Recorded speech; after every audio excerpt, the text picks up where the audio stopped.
Hello my dear students, मैं commerce वाले गुरुजी। हम कर रहे हैं क्लास 12 के लिए business study. Chapter number 4 start कर रहे हैं हम। का नाम है नियोजन। नियोजन को इंग्लिश के अंदर प्लानिंग बोलते हैं। ओके, सबसे पहले बात करते हैं नियोजन की। नियोजन को इंग्लिश में क्या बोलते हैं बेटा? प्लानिंग बोलते हैं। प्लानिंग वर्ड तो आपने बहुत ज़्यादा सुना होगा। तो नियोजन हिंदी में बोलते हैं, इंग्लिश में प्लानिंग बोलते हैं, या योजना बनाना आप बोल सकते हैं। आज के लेक्चर के अंदर हम समझेंगे नियोजन का अर्थ और नियोजन का महत्व। नियोजन होता क्या है और उसका इंपॉर्टेंस क्या है हमारे लिए। अगर आप मेरे वर्ड्स पे ध्यान देंगे तो आपको नियोजन का अर्थ बहुत अच्छे से समझ में आएगा। इसके साथ ही आपको ये समझ में आएगा कि एग्जाम में बिना रटे कैसे लिखना है। ठीक है? तो कुछ चीज़ें बता रहा हूँ। सबसे पहले नियोजन का अर्थ यह निश्चित करना है। नियोजन का अर्थ क्या है? कुछ निश्चित करना। क्या निश्चित करना? भविष्य में क्या करना है तथा कैसे करना है। कुछ ऐसे की पॉइंट्स बताऊंगा ना जो आपको हमेशा याद रहेंगे।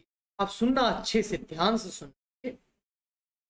सबसे पहले तो नॉर्मली भाई नियोजन क्या है? तो नियोजन यह निश्चित करना होता है। भाई प्लानिंग हम क्यों करते हैं? इसीलिए करते हैं कि भविष्य में क्या करना है और कैसे करना है।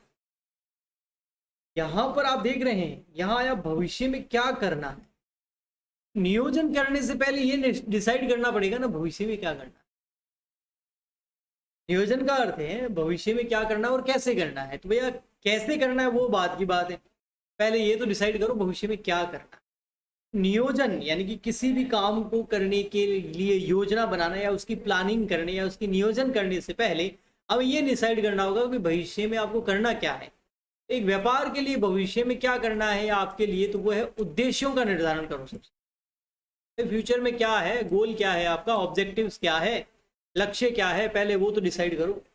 तो सबसे पहले आता है उद्देश्यों का निर्धारण करना। जब हम उद्देश्यों को निर्धारित कर देंगे तब हमें पता चल जाएगा भविष्य में क्या करना है। समझ रहे? और फिर हम प्लानिंग कर लेंगे भाई कैसे करना है। तो प्लानिंग की स्टार्टिंग होती है उद्देश्यों के निर्धारण। पहले उद्देश्य निर्धारित करो, गोल निर्धारित करो, लक्ष्य निर्धारित करो, ऑब्जेक्टिव डिसाइड कर लो। ये भविष्य में क्या करना है डिसाइड हो गया। अब बता भाई कैसे करना है। ओके, नियोजन जो है वो मतलब ऐसे ही नॉर्मली नहीं है कि कोई भी कर लेगा। इसमें सृजनात्मकता चाहिए होती है, मतलब क्रिएटिविटी चाहिए आपको। नव परिवर्तन के निकट होता है, मतलब कई बार इनोवेशंस करने हो। अब यहाँ पर एक और पॉइंट आता है जो आपके बहुत ज्यादा काम आएगा, लेकिन उससे पहले यहाँ पर है हम कहाँ खड़े हैं तथा हमें कहाँ पहुंचना है। इन दोनों के बीच में सेतु का काम नियोजन करता है। सेतु मतलब ब्रिज का काम, पुल का काम करता है। ब्रिज होता है उसका काम करता है नियोजन। वे अभी कहाँ खड़े और हमें कहाँ जाना है। ठीक है, अभी हम यहाँ खड़े हैं, फ्यूचर में हमें यहाँ जाना है, कैसे जाना है वो हमें नियोजन बताएगा। तो नियोजन एक पुल का काम करता है हमारे लिए, ये आप एक लिख सकते हैं। अभी तक जो हमने समझा है उससे हमें ये समझ में आ गया है कि नियोजन जो है वो ये है कि भविष्य में क्या करना है और कैसे करना है, और जहां हम अभी खड़े हैं और हमें कहाँ जाना है उसके बीच में पुल का काम करता है, एक सेतु का काम करता है। ठीक है, और इसके अलावा हमें ये पता चला भी नियोजन में हमें सबसे पहले उद्देश्यों का निर्धारण करना होगा। अब इसके साथ में एक पॉइंट ये है कि नियोजन की तब जरूरत पड़ती है जब हमारे पास में विकल्प एक से ज्यादा होते हैं। तो नियोजन की आवश्यकता कब पड़ती है? नियोजन की आवश्यकता तब पड़ती है जब अनेक विकल्प विद्यमान हो, यानी कि हमारे पास ऑप्शंस ज्यादा हो, है ना। हमारे पास ऑप्शंस ज्यादा हो, विकल्प ज्यादा हो। अब जब हमारे पास वहां तक पहुंचने के रास्ते बहुत ज्यादा हो, है ना, जो हमारा लक्ष्य है, जो हमारा गोल है, वहां तक पहुंचने के लिए बहुत सारे विकल्प, है ना। जहां हमें फॉर एग्जांपल के लिए कहीं सिटी जाना हो तो वहां से वहां सिटी तक पहुंचने के लिए 4-5 रास्ते हो। अगर हमारे डिस्ट्रिक्ट से कोई दूसरी डिस्ट्रिक्ट जाना हो तो वहां तक पहुंचने का अगर 4-5 रास्ते हो तो हमें प्लानिंग की जरूरत पड़ेगी, नियोजन की जरूरत पड़ेगी। अगर एक ही रास्ता है तो अब क्या प्लानिंग करना है, बस निकलना है। ओके, वहां जाने के साधन अगर अनेक हैं, बस भी जाती हो, ट्रेन भी जाती हो, रिक्शा भी जाती हो, टैक्सी भी जाती हो, प्लेन भी जाता हो, सब जाता हो, तो हमें नियोजन करने की जरूरत है भाई वहां कैसे जाए। बट अब सुबह एक बस जाती है, उसके अलावा कोई साधन नहीं है, हम गांव में रहते हैं और हमारे दूसरे शहर में एक ही बस जाती है, तो अब क्या नियोजन करना, जाके बस में बैठना है। नियोजन की अति आवश्यकता तब पड़ती है जब अनेक जो विकल्प है आपके सामने विद्यमान। तो आपको समझ में आ गया होगा कुछ की पॉइंट्स है इसके अंदर। सबसे पहला है कि उद्देश्यों का निर्धारण करो, फिर नियोजन होगा। सेकेंड नंबर है जब आपके पास अनेक विकल्प विद्यमान होते हैं तब नियोजन करना चाहिए। और थर्ड नंबर होता है नियोजन करते टाइम सबसे महत्वपूर्ण समय है। समय का निश्चित किया जाना बहुत जरूरी है ना। आपने उद्देश्य निर्धारित कर लिए, आपने विकल्प देख लिए, वो भी ज्यादा है ना। अब आप नियोजन कर रहे हो, तो नियोजन करते टाइम समय का ध्यान रखना बहुत ज्यादा जरूरी है। कितने समय के अंदर अंदर हमें वो लक्ष्य हासिल करना है, उस हिसाब से फिर प्लानिंग की जाएगी। तो ये हो गया आपका समय। तो ये तत्व जो है मिलकर के आपकी नियोजन की परिभाषा को पूरा कर देते हैं। यहाँ मैंने आपको एक छोटा सा एक डायग्राम से मैं आपको समझाने की कोशिश करता हूँ। नियोजन के अंदर क्या होता है, सबसे फर्स्ट जो है सीधा प्लान नहीं बनाया जाता। क्रिएट प्लान, प्लान मतलब कोई योजना सीधी नहीं बनाई जाती है ना, कोई सीधा योजना नहीं बनाई जाती है।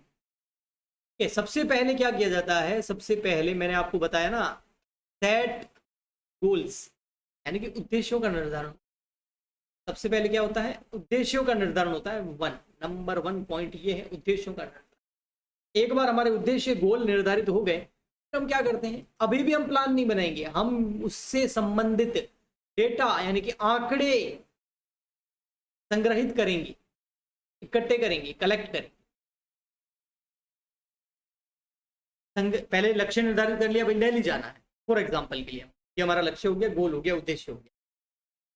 अब डेटा पूरा फर्स्ट टाइम जा रहे हैं दिल्ली, तो डेटा निकालेंगे कि नहीं निकालेंगे भैया? ट्रेन से जाएंगे, बस से आएंगे, कैब से जाएंगे, पर्सनल गाड़ी से जाएंगे, प्लेन से जाएंगे, कैसे जाएंगे, सारा डेटा चाहिए कि नहीं चाहिए? फिर उन डेटा का क्या करेंगे, हम एनालिसिस करेंगे। थर्ड नंबर विश्लेषण, एनालिसिस मतलब फिर उस डेटा का थर्ड नंबर विश्लेषण करेंगे। तो भैया ट्रेन का टाइम ये है, इतना टाइम लगी, इतना खर्चा आएगा, इतने बजे पहुंचाएगी। बस जो है उसका खर्चा ये है, इतने बजे रवाना होगी, इतने बजे पहुंचाएगी। चाहिए टैक्सी में ये किराया है, इतने घंटे में पहुंचा देगी, यहाँ पहुंचा देगी, ये समय। और ऐसा कैसा, प्लेन से इतने बजे है, ये है वो, ये सारा एनालिसिस कर। अब हमने वहां पर बहुत सारे ऑप्शन है हमारे पास 4-5, उसमें से देखा जो हमको सूट हो रहा है। क्या हम पैसा बचाना चाहते हैं, समय बचाना चाहते हैं, क्या चाहते हैं? और बाद में फिर हम क्या बनाते हैं, प्लान बनाते हैं। फिर हम उस प्लान को क्या करते हैं, लागू करते हैं। इम्प्लीमेशन मतलब इम्प्लीमेंट प्लान मतलब प्लान को लागू करना, योजना को लागू करना, लागू करना। इस लागू करने को क्रियान्वयन करना भी बोलते हैं, है ना। इम्प्लीमेशन को तो हिंदी में क्रियान्वयन करना बोलते हैं। ये लिखना, आप लागू करना लिखोगे तो नॉर्मल कोई भी बच्चा लिख देता है।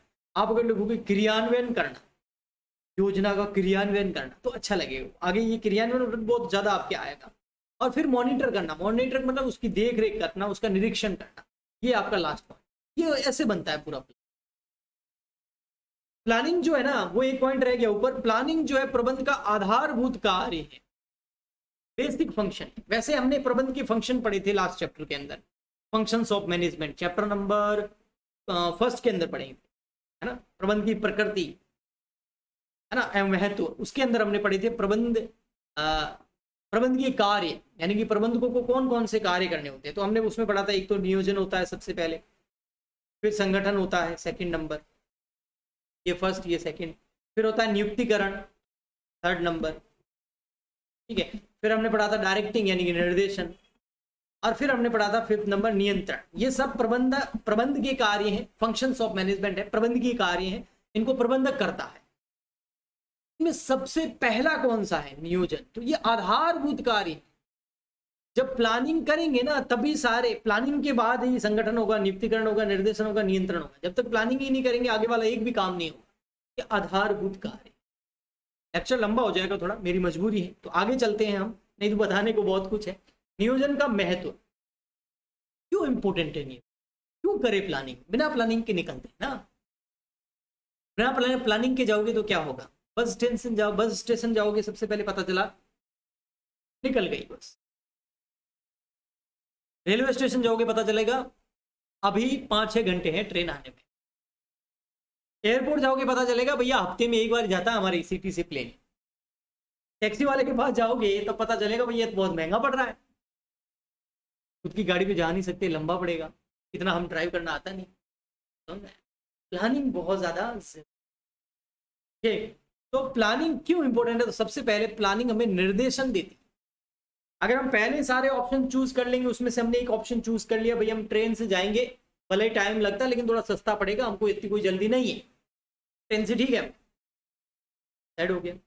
अब हम पूरा निर्देशन है हमारे पास, पूरा डायरेक्शन मिलेगा, पूरा हमारा मार्गदर्शन हो गया कि ट्रेन इतनी बजे आएगी, आधा घंटा पहले जाना है, ये स्लीपर कोच है, यहाँ जाके बैठना है, या एसी जो भी आपने करा है वहाँ जाके बैठना है, इतने बजे पहुंचेगी, पूरा एकदम वहाँ जाएंगे, ये जाएंगे, वो होगा, पूरा हमें निर्देशन, ये प्लानिंग हमने कर ली, नियोजन बना लिया, तो हमें क्या निर्देशन मिलता है, डायरेक्शन मिलता रहता है। प्लान जैसा बनाया हम वैसे वैसे चलते जाएंगे, वरना हम कंफ्यूज हो जाएंगे ना, प्लेन से जाए, रेल से जाए, बस से जाए, कैब से जाए, स्वयं जाए, कैसे जाए, कहाँ जाए। नहीं तो हमें निर्देशन मिल जाता है, हमें मार्गदर्शन का काम करता है नियोजन, ये प्लानिंग। नियोजन अनिश्चितताओं की जोखिम को कम करता है। एक्चुअल में क्या है ना, नियोजन हम किसका करते हैं, फ्यूचर का, भविष्य का। दिल्ली जाने के बाद थोड़ी प्लानिंग करेंगे कि दिल्ली आना है, पहले करेंगे ना, तो फ्यूचर का हम जो है प्लानिंग करते हैं, नियोजन करते हैं। और फ्यूचर हमेशा कैसा होता है बेटा, अनिश्चित। अब कल कौन सी क्या घटना हो जाए वो किसी को पता है क्या, वो अनिश्चित होता है। तो उस अनिश्चितता को की जो जोखिम है, जो रिस्क है कि फ्यूचर अनिश्चित, उसको नियोजन से थोड़ा सा कम किया जा सकता है।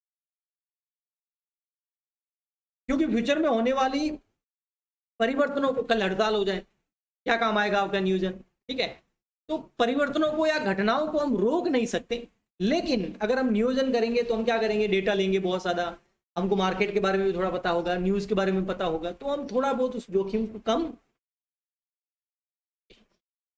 नेक्स्ट आता है थर्ड, नियोजन अव्यापित एंड अपव्ययी क्रियाओं को कम करता है। ऐसे कार्य जो व्यर्थ हैं, तो अनावश्यक क्रियाएं हैं, जो फालतू का हमारा टाइम वेस्ट करती है, उससे उसे नियोजन कम करता है अथवा उसे समाप्ति कर देता है। फालतू कोई टाइम वेस्ट नहीं करना, प्लानिंग बनी हुई है, इस हिसाब से चलना है। नेक्स्ट आता है आपका नियोजन नव परिवर्तन एवं विचारों को प्रोत्साहित करता है। नियोजन से नव परिवर्तन आते हैं, नव परिवर्तन मतलब नए नए आइडियाज आते हैं, क्योंकि हम प्लान जब बनाते हैं ना तो बहुत सारे पेपर वेस्ट करते हैं, ऐसे प्लान थोड़ी बनता है। टाइम टेबल बनाते हैं ना, उसमें भी ऐसे ही नहीं बनता है, एक दो पेपर तो खराब हो ही जाता है। ये तो प्लान बना रहे हैं, नियोजन कर रहे हैं व्यापार के लिए, वहां पर आइडिया मिलने में थोड़ा टाइम लगता है, लेकिन यूनिक आइडिया मिलता है, क्योंकि सोचते हैं, और सोचना इस दुनिया की सबसे बड़ी पावर है। अगर सोच के कोई काम किया जाए, बोलते हैं ना कुछ भी बोलो तो सोच के बोलो, अगर जो आदमी सोच के बोलता है ना, माप तोल के बोलता है ना, वो आदमी हमेशा सबसे बना के रखेगा और लाइफ में हमेशा सफल रहेगा। सोचते हैं, नियोजन प्लानिंग सोच के की जाती है, उससे हमें नए नए आइडियाज मिलते हैं, इनोवेशन मिलते हैं, इससे हमारा समय और पैसा बचता है। नेक्स्ट आता है नियोजन निर्णय लेने को सरल बनाता है। नियोजन निर्णय लेने को सरल इसलिए बनाता है कि नियोजन से क्या होता है, फॉर एग्जांपल के लिए ये आपका फर्स्ट ऑप्शन, ये सेकंड ऑप्शन, ये थर्ड ऑप्शन। जो फर्स्ट ऑप्शन है उसको इजी मतलब इंप्लीमेंट करना, लागू करना बढ़िया है, इसलिए हमने इसको 1 नंबर दिया। इसको लागू करना थोड़ा मुश्किल है तो 2 नंबर दिया। इसको लागू करना थोड़ा और मुश्किल है तो 3 नंबर। इसमें टाइम थोड़ा सा लगता है इसलिए 2 नंबर दिया। इसमें टाइम बिल्कुल नहीं लगता, टाइम हमारा बचता है, इसलिए मैंने इसको 1 नंबर दे दिया। इसमें टाइम बहुत ज्यादा लगता है, ये कॉस्ट ज्यादा खर्चीला है, और ये खर्च कम लगता है इधर, ये थोड़ा ठीक है, ओके। अब हमने ओवरऑल देख लिया भाई, इसमें तो इतनी कॉस्ट आ रही है, इसमें इतनी आ रही है, इसमें इतनी, तो सबसे कम कॉस्ट कहाँ आ रही है बताओ, सबसे कम कॉस्ट आ रही है यहाँ पे, तो इसको हम चूज कर लें। क्यों, हमारे पास डेटा है, एनालिसिस किया हुआ, हमारे पास आंकड़े हैं जो हमने इकट्ठे किए, उसका विश्लेषण किया है, उसके बाद हमने निकाला है कि भैया अब कौन सा प्लान सस्ता और सुंदर टिकाऊ कौन सा है, ये है, अपना लो इसको। तो इसीलिए बोलते हैं इसमें हमको क्या निर्णय लेने में क्या होती है, सरलता होती है। लास्ट है नियोजन, और ये बहुत बढ़िया पॉइंट है, बहुत कम बच्चों को समझ में आता है। ये क्या है, नियोजन नियंत्रण के मानकों को निर्धारित कर। देखो जब हम नियोजन करते हैं ना, फॉर एग्जाम्पल के लिए हमने प्लानिंग करी, समझना बेटा, प्लानिंग करी कि जो हम हमारे जो है 11th क्लास के अंदर फॉर एग्जाम्पल के लिए बेटा एग्जाम हुए, ऐसा मान लो, मुझे पता है लॉकडाउन चल रहा है अभी, बट अब एग्जाम होंगे, वो टाइम गया। 11th क्लास के अंदर आपने 80% का टारगेट रखा, बट आपके परसेंटेज बन गए 70।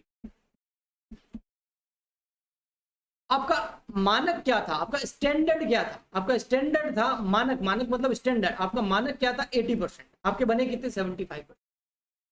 आपने प्लानिंग किसके लिए करी थी 80%, उस हिसाब से टाइम टेबल बनाया, उस हिसाब से पढ़ाई करी, उस हिसाब से सब कुछ की, लेकिन 75, तो ये 5% का जो है ना, ये विचलन आ गया। क्या आ गया, तो विचलन बोलते हैं, विचलन मतलब वेरिएंस आ गया, डिफरेंस आ गया। पता करो क्यों आया भाई, कहाँ कमी रह गई, कौन से सब्जेक्ट में कमी रह गई, फिर उसके ऊपर क्या करो, सुधार। ताकि नेक्स्ट टाइम क्या होगा, जब 12th में टारगेट रखोगे तो उस कमी को क्या कर दोगे, दूर कर दो। आए समझ में? नियोजन नियंत्रण के मानकों को निर्धारित करता है, में एक स्टैंडर्ड पता चल जाते हैं कि ऐसा इतना तो होना ही चाहिए। अगर नहीं हो रहा तो जो विचलन आ रहा है उसका पता लगाओ और उसको क्या कर दो, उसमें सुधार कर दो। तो ये प्लानिंग करेंगे तब सुधार करेंगे ना। अब कोई बच्चा है उसने सोचा ही नहीं उसको कितने परसेंटेज बना रहे, प्लानिंग ही नहीं करी उसने, अब जितने बने उतने ठीक, वो क्या सुधार करेगा?